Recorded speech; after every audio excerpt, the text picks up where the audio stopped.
Today we dive into the tragic tale of Aerys II, a king once full of promise but ultimately consumed by madness. His reign began with hope and charisma, but it spiraled into a nightmare of paranoia, cruelty, and destruction. What could drive a once ambitious ruler to turn against his own court, his own family, and his own people? Let's figure it out in this video. Aerys' early reign was not initially marked by madness. In fact, he was once considered a charismatic and ambitious young king. However, signs of unstable behaviour and paranoia surfaced in his later years. His growing jealousy and distrust toward his hand, Tywin Lannister, were among the early symptoms of his paranoia.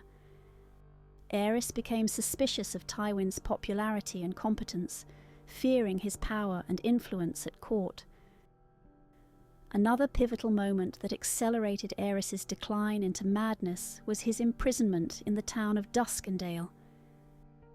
Duskendale was a small but significant port town in the Crown Lands, under the rule of House Darklyn. Its ruler, Lord Denys Darklyn, sought greater autonomy for his town, aiming to reduce its tax burden and gain more independence from the Iron Throne's authority. To force these demands, Lord Darklyn took the drastic step of capturing King Aerys himself during a royal visit.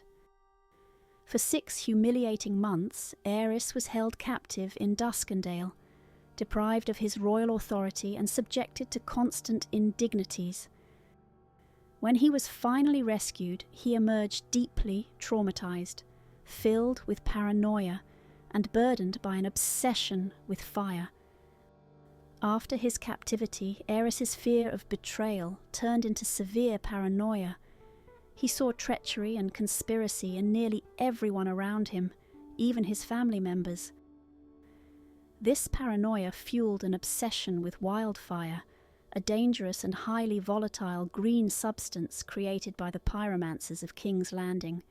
Wildfire was so destructive that years later, Cersei Lannister would use it to obliterate the great sept of Baelor and everyone within it.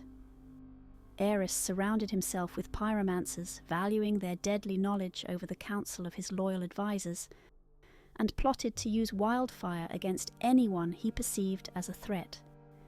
He became so obsessed that he created a plan to set all of King's Landing on fire if anyone tried to remove him from the throne. This madness ultimately marked the beginning of the end of his reign. In the final years of his reign, Aerys' madness manifested in increasingly brutal and unpredictable behaviour. He began publicly burning individuals he accused of treason, and his reign was marked by horrific acts of violence. His health also worsened, and he was described as messy with long tangled hair and nails that he never trimmed. This unhinged state isolated him further, as even his closest family and counsellors feared his wrath. Ultimately, his madness and cruelty led to widespread resentment and rebellion. His son, Prince Rhaegar Targaryen, even considered removing Aerys from the throne, but the Mad King's reign ended at the hands of Jaime Lannister, who killed him during Robert's rebellion to prevent the destruction of King's Landing.